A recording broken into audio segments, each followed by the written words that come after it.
I put up a video every day, and I've done it for like 9 years. Every conceivable thing you could do wrong, I've done at least once, like, you know, forgot to start, you know, had my microphone plugged into my headphone jack, like every possible thing you could screw up, it's like I've found a way, so. I've just checked my levels and they all look good, so I think I'm ready when you are. My name is Eddie Wu, my channel's name is WooTube, and what I put up on my channel are recordings from my everyday classroom lessons because I'm a high school mathematics teacher. Years ago, I taught a student who became very, very sick. He was diagnosed with pancreatic cancer and was missing weeks and weeks of school, either in hospital receiving treatment or at home recovering. And for me, knowing what it was like being a student myself and having trouble understanding mathematics just by reading a textbook, I wanted to give him more. I wanted him to feel like he could participate in learning with his peers. And so back then, I just reached out into my pocket, pulled out my phone and started recording my lessons. Very, very low tech. In fact, when you go back and have a look at those original videos, they're pretty poor quality. But what I quickly discovered was that it was a fantastic learning resource, not just for this one young man who was learning from home, but also for my students who are in the class to revise, even for students in other classes, other schools, even around the country and the world who actually got to tune in, learn at their own pace and in a way that suited them. So that's kind of where my channel began and the life that it's now taken on. I started my channel because I have a passion for learning. It's why I became a teacher in the first place. But when I had one student who contracted a very serious illness, cancer, I wanted him to continue learning while he was from home and in hospital, and the videos were a way for him to access the classroom and continue studying with his buddies. Some of my videos have become wildly popular, which is completely shocking to me because it's just what I do every day. I don't think very carefully about, will this video go viral, but you never know what's really going to strike someone's curiosity. So a couple of my videos that have gone like multi-million views, they're about questions that really drive everyone crazy and everyone wants to know the answer, and I just love explaining and peeling back the veil on why things are true in mathematics and not just that they're true. When I consider my most popular videos, thinking about trying to give creators advice about what they should make videos about, I definitely think about making ideas that are complicated simple. Trying to provide access to a world like mathematics, which most people would think is like completely inscrutable and hard to understand, but actually putting that in language and with metaphors and illustrations that anyone can come along, watch and enjoy. I think that's certainly been one of the secrets to why my videos have been popular. If you're trying to work out what topic or area or idea you should make videos about, the one piece of advice I can give is that make it authentically you. For me, learning and mathematics and other things like playing the guitar or trying to understand how to study, these are just part of my own life and what my brain is ticking about, and I'm passionate about them. And I think that comes through in the videos, and viewers can tell that's real, it's authentic, and that's what's always going to gain traction with people who are watching. I get asked all the time about what equipment I use to shoot with and how I actually have my workflow and all that kind of thing. And I always want to say to every creator, the equipment, I'm happy to answer questions about it and tell you exactly what I use, but the equipment isn't what people are coming to watch for. They're not after production values. They're after you and what makes you tick and what's really important to you and what you're excited to talk about. So, you know, I started just with my phone and it was pretty, you know, nasty quality, but you could still see me through that. So even as my production values have increased over the years and I've upgraded microphones and lights and stands, etc., the thing that really is at the heartbeat of the channel isn't about the equipment, it's about you as a person and what you want to show and talk about.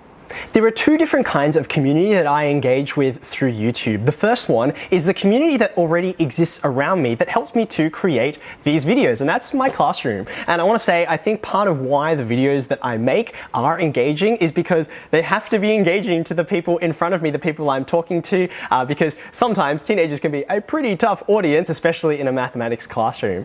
The second audience is the one that I've reached all around the world that I would never be able to interact with or even meet if not through YouTube. And I love to be able to post things, to answer questions, to be able to engage on all kinds of different social media and put things out there in the conversation that people can engage with, ask questions, and to be able to have that back and forth. So across all different platforms, that's what I really enjoy doing. I really love how much data I have access to through YouTube's analytics. I guess that's not surprising because I'm a mathematics teacher, so numbers are my jam. But for little things like when people are watching my videos or how they actually consume the different parts of the videos I create, one of the things I often do is I'll edit videos and then upload them in batch. And I used to just hit publish on all of them all at the same time because I was like, done, and then people can view it as quickly as possible. But I realized fairly quickly, if I put 10 videos up all at the same time, people will watch one of them and then they just won't have time for the other 9. So now I use the scheduling tools in the back there to be able to, space them out and people can consume them at a rate that actually makes sense for them. I wouldn't know that without YouTube analytics. One of the most surprising things I got from my analytics was actually noticing the time of day that people are watching. A little while ago, I settled into the 1 video a day upload cycle, but I sort of did them for my own time zone. I would put them in the morning when I thought people would be watching. But I was really surprised, number one, by the fact that even locally, sometimes people watch late into the evening when I wouldn't expect them to be. And number two, I now have people who are viewing from all around the world. In fact, only a small proportion of my viewers are from Australia, the country that I live in. So being that everyone's in all different time zones, I learned a lot from when people are actually watching just by paying attention to the data and noticing sometimes people would watch more carefully and they would watch the end of the video if I did it in a time zone that suited them. There have been a few turning points in my channel that have changed the way that I do things. I remember early on I was really obsessed with video resolution. I thought if I can get the image to be really clear, that's what people will really value. But then one day I actually borrowed a microphone from a friend and plugged it in, and my students the next week said, "Whoa, what did you change? It is so much clearer and easier to understand." And that's when I realized how important sound is, especially when you have highly verbal content like I often do because I'm explaining some pretty complicated concepts. One of the pieces of advice I'd give to all creators is definitely to take the time to find your voice. When I began, I just straight up was imitating some of the YouTubers I really admired, and that's not a bad place to start, even though those videos, I look back and I cringe because they don't sound like me at all. But if I hadn't tried that out and then gone through all these different styles, I wouldn't have found the me that sounds like me. And there's no shortcut to that. You've just got to make lots and lots of videos, and you might look at it and watch it back and think, do I really sound like that? But be patient with yourself. That crafting of a persona that is you, but it's a form that works through the camera, that takes time. So be patient and get there. It's the best payoff once you arrive. If you're a creator who wants to make better and better videos, my advice is better quality comes in the doing. You've just got to give it a go and make lots of videos, sometimes tens, scores, hundreds of them to actually develop that skill and find who you are. It wasn't mainly by watching things or by reading things that I improved my skill. It was just by doing lots of videos, making lots of mistakes, and then learning from them. Be patient with yourself and persevere.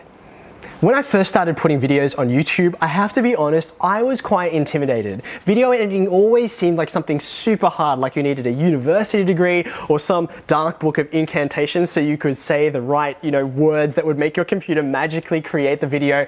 But what I actually discovered was that using very simple tools, starting from the bottom, just like iMovie on my phone and doing the most basic cutting and transitions and all that kind of thing, that's where I began. And then developing those skills very gradually over time. And now I'm using Final Cut Pro on a Mac, and I can do all kinds of advanced things that I never would have imagined before. But now, having developed those skills over time and built them up gradually, they become second nature. So what I would say is start off simple and develop the skills over time. You never know where you'll be able to end up. The very first video that I made, I got my phone out and I didn't have anything else that I could video with, and I tried to set it on a table and just hit go, and I always kept knocking the camera over, and I was like, oh, this is not really working. So I had to go down to the woodwork shop at the school where I teach, and I just knocked together a few bits of wood so I could put the phone in this little slot so it would stand up and be stable. And I was like, oh, this angle is all wrong. So I had to put a chair on top of a table. It was really unstable and dangerous, and then I put my phone on top of that, and then I pressed record, and then I was like, oh, now I have this really long video file, what am I going to do with it? And so I went and purchased like the most basic editing software I could find on the App Store that would let me like chop off the beginning and the end, and I took that and then I uploaded it to YouTube. Well, I tried actually. I think my phone died, the battery died like 5 times before I was like, I better plug this thing in, and it was a pretty low quality video, but it worked, and I played it and I was like, like, whoa,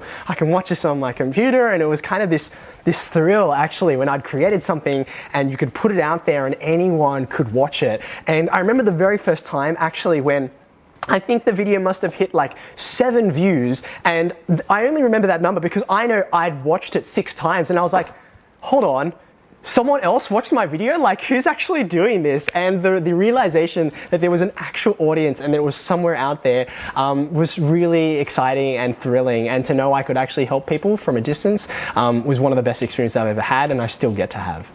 So it's been many years now since I started my channel, and today I have more than 1 million subscribers, something like 80 million views and like a couple 100,000 views every single day, which kind of boggles my mind. Like every time I will look, it's like, whoa, the view count and the number of hours that people have spent watching, it just goes on and on and on. And one of the really big things to me is actually the fact that when I think about watch time, as a teacher, I stand in front of my class about 800 hours per year. So over the course of, say, a 30-year career, that's something like, well, 24,000 hours. If I can get to the end and, you know, don't fall over in a heap, that'll be an amazing achievement. But the fact is that my channel has actually been watched hundreds and thousands of times more, like multiplied, than I'd ever be able to teach in a lifetime. And so to know that I can have that kind of impact, not just around the world, but also in terms of the number of people that I can just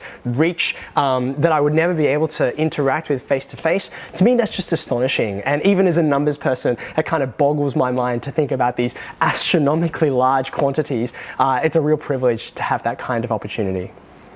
If you're an educator thinking about getting onto YouTube, the first thing I'd say is, if you have any doubts, absolutely go for it. I never thought there'd be a wide audience out there who would be actually interested in spending their own time voluntarily to watch the regular classroom teaching that I do every single day. There's nothing special about it. I don't like plan out something incredible and like do it for the video. I'm doing it for my students.